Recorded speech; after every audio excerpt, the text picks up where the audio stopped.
नमस्कार। इस बार हमारा कॉन्फ्रेंस हो रहा है 14-15 मार्च 2026। Doctor Ambedkar international centre parliament के 1 किलोमीटर रेडियस में आता है। बड़े बड़े लोग आ रहे हैं और इस बार जो बातें होने वाली हैं, जो स्ट्रैटेजीज डेवलप करने वाले हैं, जो सीक्रेट्स डेवलप बात करेंगे, स्ट्रैटेजीज क्या क्या इस्तेमाल की गई सिंदूर के समय में, बहुत डिटेल बातचीत होगी।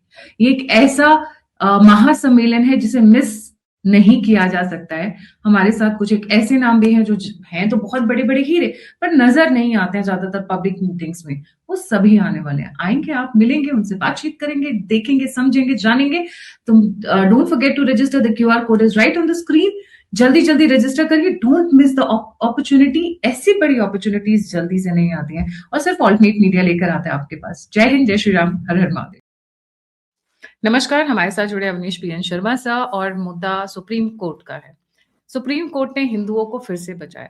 सूर्यकांत जी जब आए थे तो पूरा का पूरा लेफ्ट गैंग ना पार्टी मना रहा था, दिवाली जैसा मना रहा था कि भाई हमारी तो लॉटरी लग गई। पर सूर्यकांत जी धीरे धीरे धीरे धीरे जब अपने असली फॉर्म में आए तो आज की डेट में पार्टी राष्ट्रवादी लोग मना रहे हैं।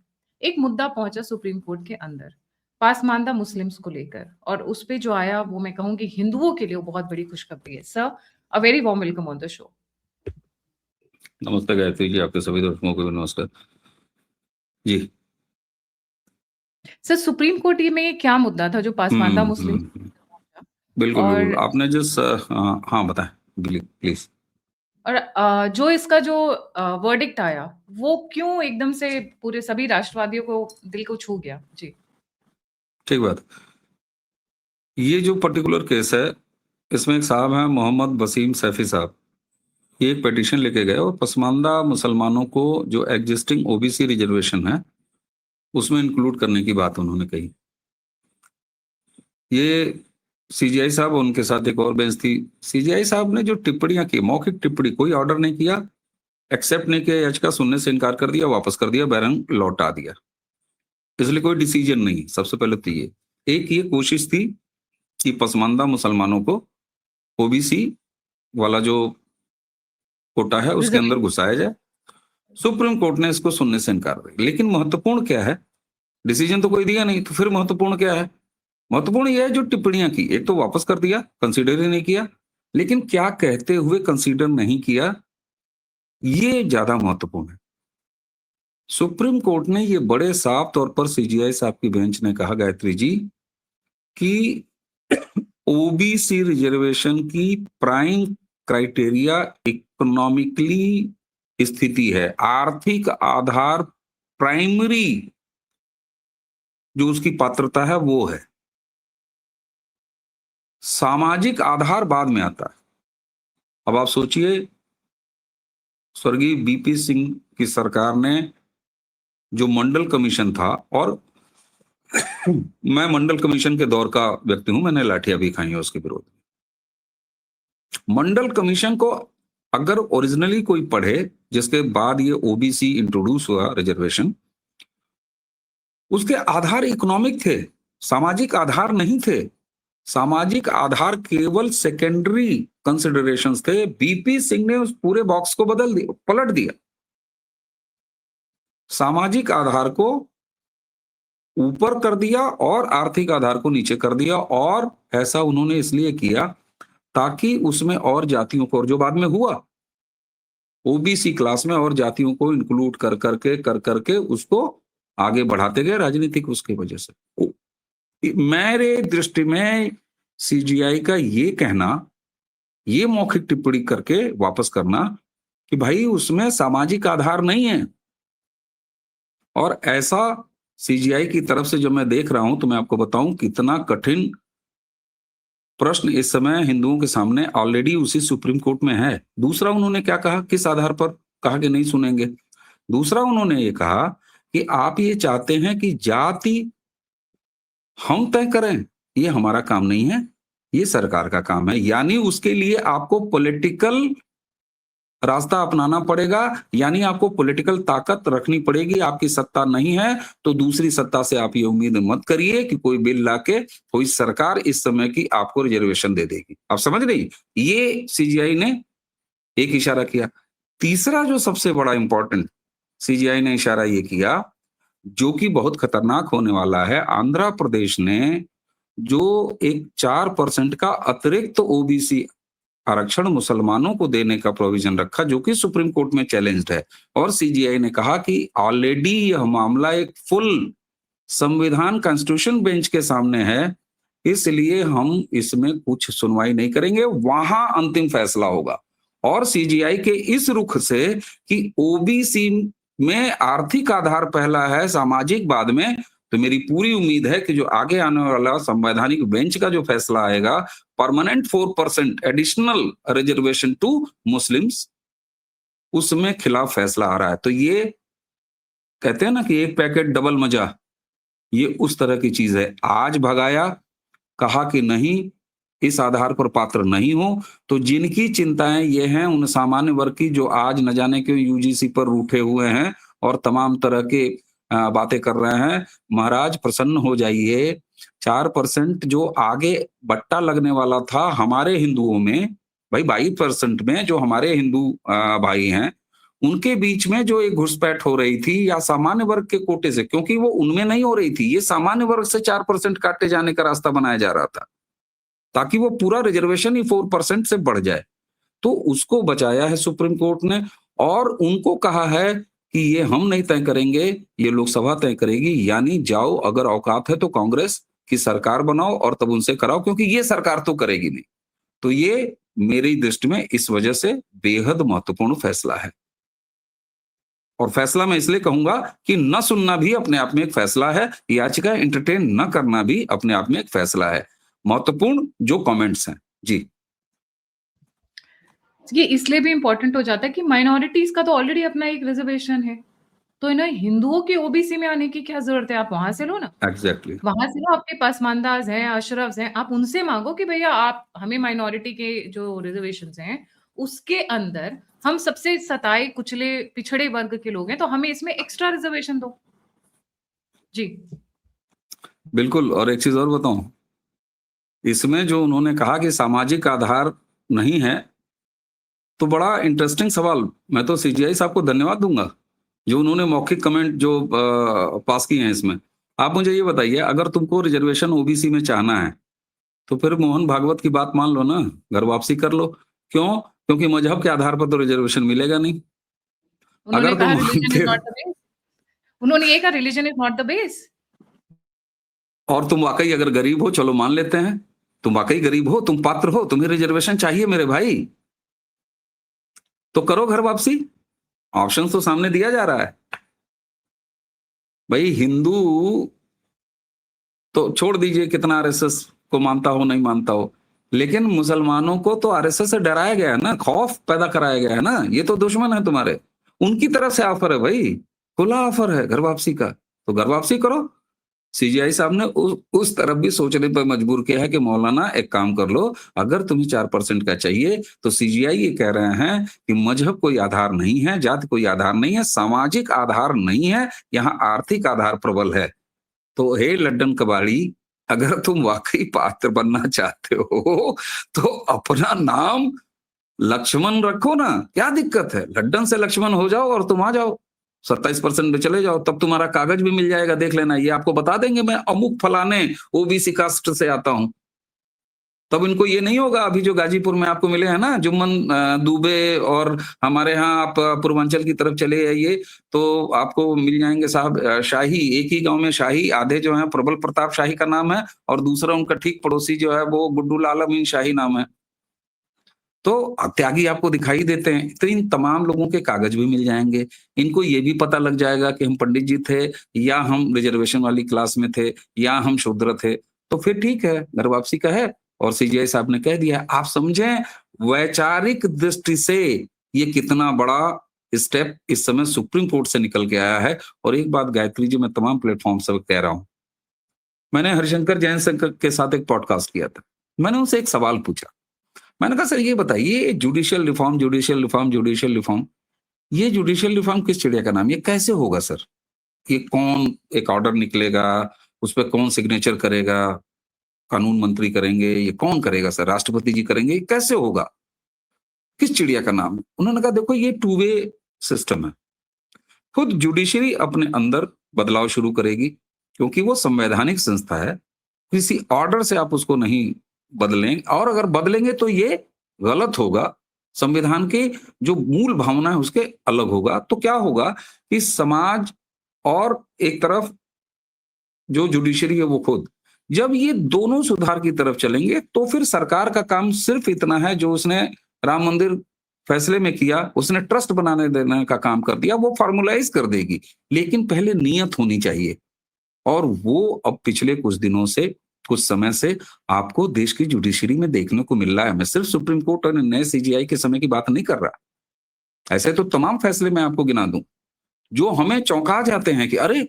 हमारी, क्योंकि ये निश्चित है कि हमारी न्यायपालिका से हमें लगातार निराशा मिली है, सनातनियों को निराशा मिली है, राष्ट्रवादियों को निराशा मिली है। कई बार तो ऐसा लगा है कि राष्ट्र के खिलाफ जाकर ये फैसले हैं।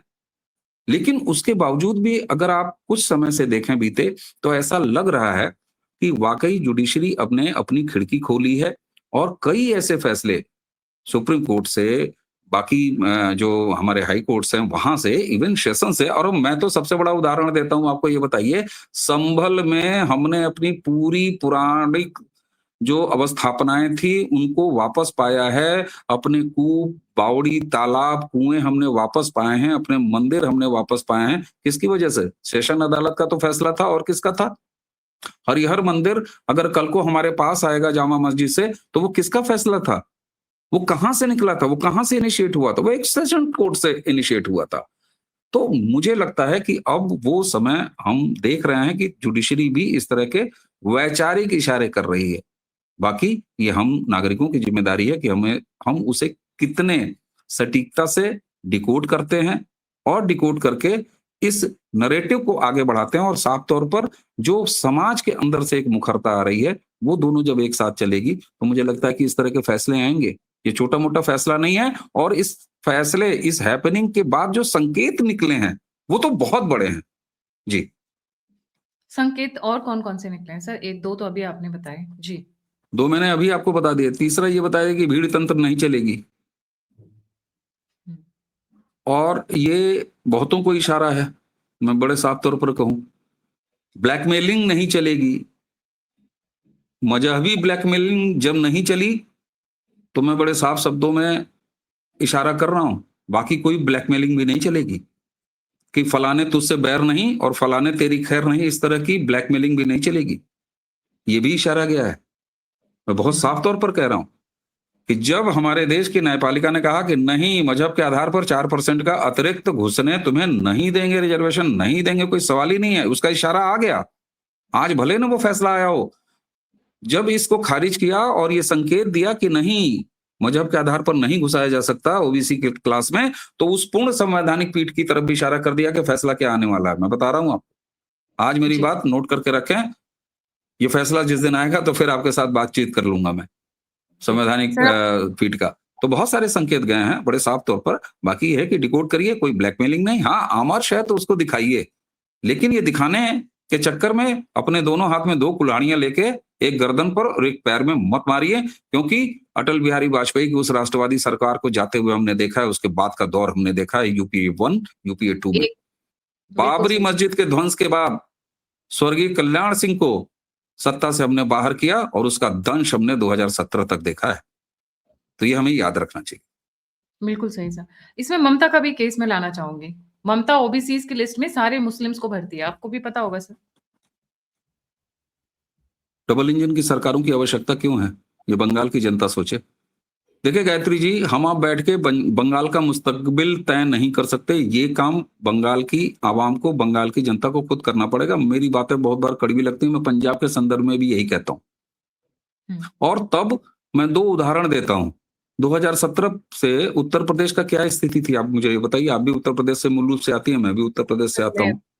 मैं खुद बता रही हूँ, मेरे को तो ख़ैर गए हुए 7-8 साल हो गए। पर दुपट्टा खींच लेते थे, आपके ऊपर हाथ फेर के चले जाते थे। अगर आप नॉर्मल मिडल क्लास के हैं, जो आप मार्केट में जाओ, तो यादव्स हों, मुस्लिम्स हों, मनचले हों, कोई भी कुछ भी करके निकल जाता था, और देयर वाज़ नो पॉइंट, क्योंकि लॉ एंड ऑर्डर था ही नहीं। आपको कोई फ़ायदा नहीं था, पुलिस स्टेशन में जाओ, एफआईआर लिखाओ, फिर खुद ही चक्कर लगाओ, जिसने किया उसको तो कोई फ़र्क ही नहीं पड़ना था। कर लो आपको जो करना है, जो उखाड़ लो जो उखाड़ना है। ये सिचुएशन थी और मैंने खुद झेला है। मैंने एक बार अयोध्या में फैजाबाद की मार्केट, क्योंकि अयोध्या तब फैजाबाद में आता था, मार्केट में गए हुए थे, ये हमने खुद झेला है वहां पे। अगर आपके साथ आपके भाई बंधु नहीं हो तो बहुत गड़बड़ होने का चांस रहता था कि कौन सा बंदा कब आपके साथ मॉलेस्टेशन कर लेगा, बदतमीजी कर लेगा और आप कुछ नहीं कर पाओगे। चलिए, एक महिला होने के नाते आपने ये उदाहरण बिल्कुल सामने रखा, साक्षात रखा। तो आप उस दौर से निकल के जिस दौर में आए हैं, उस दौर को सीधे तौर पर आपको ये महसूस तो करना होगा ना कि आप अगर ऐसा कुछ हुआ तो फिर क्या स्थिति होगी? तो संभावना निश्चित तौर पर जो कुछ भी सामने है, उस पर आगे एक समाज को खुद सोचना पड़ता है भई। इसका ठेका कोई दूसरा नहीं लेता। हमने उत्तर प्रदेश उस रास्ते से अलग हो गया। आप बिहार का उदाहरण देख लीजिए, बिहार उस रास्ते से अलग हो गया। तो ये बंगाल को सोचना होगा, निश्चित तौर पर सोचना होगा बंगाल को। और एक चीज़ और बताऊँ, इस तरह के फैसले जब केंद्रीय स्तर पर निकल के आते हैं, तो राज्यों पर भी इसका असर आएगा। जब नेशनल स्तर पर जब सुप्रीम कोर्ट इस तरह के इनिशिएटिव ले रहा है, तो कल को ये दबाव क्या उत्तर प्रदेश में भी तो है। मुसलमानों को रिजर्वेशन उत्तर प्रदेश में भी है।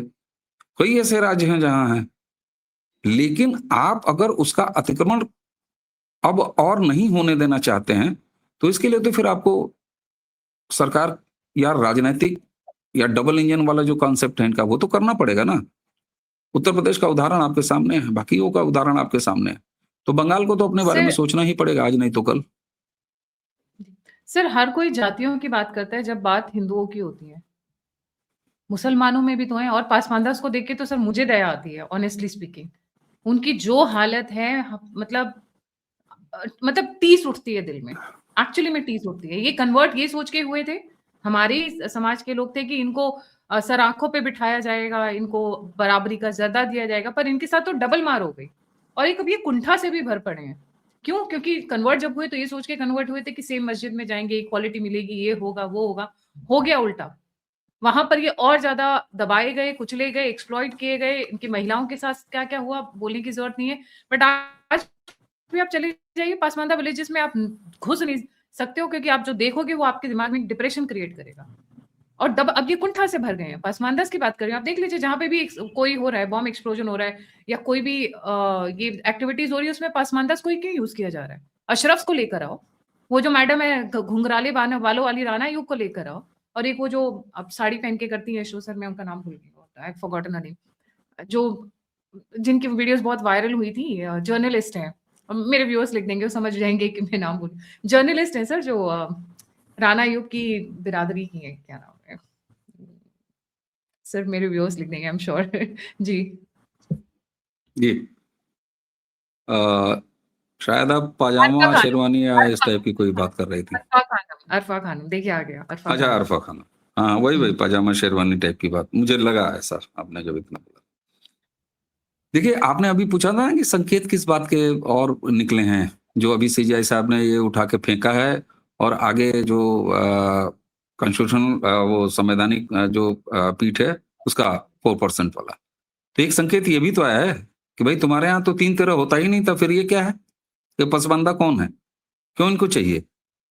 तुम तो सारे इक्वल हो ना, तुम्हारे तो मतलब जातियों में बटे ही नहीं हो। इसीलिए आगे आने वाले जो सेंसस हैं, उसमें मुसलमानों में भी जातियों की गिनती हो रही है। और सैकड़ों सालों से जो वामपंथी इकोसिस्टम ने, मैं सैकड़ों साल कह रहा हूं, उससे पहले से भी जिस तरीके से ये फैलाया गया हिंदुओं को बांटने की, यहाँ जातियां होती हैं और मोहम्मडन्स में जातियां नहीं होती हैं, ये मिथक अब समाप्त हो जाएगा अगले सेंसस में। सिर्फ बहुत सारे हमारे हिंदू भाई कहते हैं, आप बताइए, आप एक तरफ एक रहोगे तो सेफ रहोगे, बटोगे तो कटोगे की बात करते हैं, दूसरी तरफ आप कास्ट बेस्ड सेंसस करा रहे हैं महाराज, तो उनकी भी तो गिनी जाएंगी। आप उपलब्धियां देखिए वैचारिक स्तर पर क्या होगा, क्या उसके बाद कोई मोहम्मडन या उसकी पैरोकारी करने वाला गायत्री जी ये कह सकने में सक्षम होगा कि नहीं साहब हमारे यहाँ तो बराबरी है? आप गिनाएंगे नहीं, तुम्हारे यहाँ हलाल खोर हैं, तुम्हारे यहाँ मेहतर हैं, तुम्हारे यहाँ वो कौन से नहीं है, और फिर तब बात आएगी कन्वर्जन पर और दृढ़ता से बात आएगी। और सामने, अब मैं सकारात्मक बात कह रहा हूं, अंतिम बात, कि सामने के पक्ष में ये बदलाव ऐसे नहीं है जो 2 साल, 3 साल, 5 साल, 10 साल में, इसमें एक लंबा समय लगता है। और जब एक गिल्ट होगा, तो मैं तो मोहन भागवत जी की उस बात को कहता हूं कि सबका डीएनए एक है, पूजा पद्धति अलग हो सकती है। अगर भारत के ये करोड़ों मुसलमान, चलिए मान लीजिए मैं उस काल्पनिक हो जाने वाले बात नहीं करता हूं कि सब घर वापसी कर लें, क्योंकि ये अभी कल्पना में है, ये भविष्य में है। फिजिकली अगर जितना हो रहा है तो उसकी गति बहुत कम है। लेकिन मैं ये कहता हूं कि अगर भारत का ये मुसलमान 10 करोड़ अगर इंडोनेशिया का मुसलमान जैसा होके भारत में रहने लगे, तो क्या दिक्कत है? 18 शैलियों की रामलीलाएं उस इंडोनेशिया में। बाकी सारे दर्शक हमारे सुधी हैं, सब जानते हैं, चाहे वो एयरलाइंस का हो, चाहे वहां के बाली का द्वीप देखिए, चाहे वहां के नाम देखिए, चाहे वहां के आप फूडिंग कल्चर हैबिट देख लीजिए, ठीक है। तो फिर आप सोचिए ये हिंदुस्तान कैसा होगा?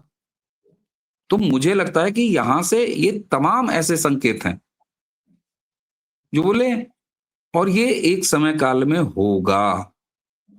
एक समय काल में होगा जब आपको पता लगेगा कि हम वाकई दलित वहां भी थे, दलित यहां भी हैं। तो फिर ये सारी चीजें, अवधारणाएं, तो मुझे लगता है कि ये अलग अलग तरह के संकेत इससे निकल के आए हैं। और ये सब मैगी 2 मिनट नहीं होता है गायत्री जी। बड़े साफ तौर पर कहूं, एक समाज में सामाजिक स्तर पर बदलाव एक लंबा समय लेता है। और शायद यही वजह है, आखिरी बात मैं कह रहा हूं, कि मैं इसीलिए पैरोकारी करता हूं कि जरा अपने आमर्श को दबा के अपनी पेंडिंग लिस्ट जो आपके पास है उस पर मार्क अलग अलग करके, वेट करके, 2 उंगलियों की ताकत लगातार दिखाते रहिए। एक से ईवीएम के सही, दूसरे से बटन दबाई, क्योंकि 5-5 साल की सत्ता निरंतरता अगर आपने कायम करी, तो यही वो मॉडल है जो आपको सब देके जाएगा। लेकिन ऐसा मत करिए, मैगी नहीं पकाइए। जी, इतनी जल्दी नहीं होता है। बहुत बड़ा देश है हमारा। यहाँ पे अगर मैं यूरोप की बात करूँ तो यूरोप के कितने देश समा जाएँगे, फिर भी भारत बड़ा होगा क्योंकि वही बात, पॉपुलेशन देखिए 1.5 बिलियन की पॉपुलेशन है। बिल्कुल। तो it's not that easy. Thank you so much Avneesh ji for joining. और जाने से पहले फर्स्ट डे पे हम करेंगे स्वयं बोध, स्वयं का ज्ञान, अपनी अपनी खूबियाँ, अपनी स्ट्रॉन्ग पॉइंट्स, अपनी वीक पॉइंट्स, ये पूरा होगा स्वयं बोध के दौरान में। फर्स्ट डे पे अवनीश सर हमारे साथ जुड़ेंगे बहुत इंपॉर्टेंट मुद्दे पे, Hindu genocide in secular world, Pakistan, Bangladesh and lot of other talks. और बहुत स्ट्रॉन्ग पैनल है। I think this one of the strongest panel that we have. और भी सेशंस हैं, अगर आप किसी सेशन को स्पॉन्सर करना चाहते हैं, किसी सेशन को स्पेशली कंट्रीब्यूट करना चाहते हैं, तो आप मुझे दिए हुए नंबर और यूपीआई पे आप मुझे कंट्रीब्यूट कर सकते हैं। क्यूआर कोड जो स्क्रीन के ऊपर है उससे आप पासेस खरीद सकते हैं। ये आपको स्ट्रेट फॉरवर्ड लेकर जाएगा thealternativemedia.com की वेबसाइट पर। तो मिलते हैं स्वयं बोध पर। आप निमंत्रित हैं इसमें योगदान के लिए। सभी का योगदान जरूरी है, सभी का जुड़ना जरूरी है, सिनर्जी बहुत जरूरी है इस वक्त। इसी के साथ जय हिंद, जय श्री राम, हर हर महादेव। Thank you. जय जय श्री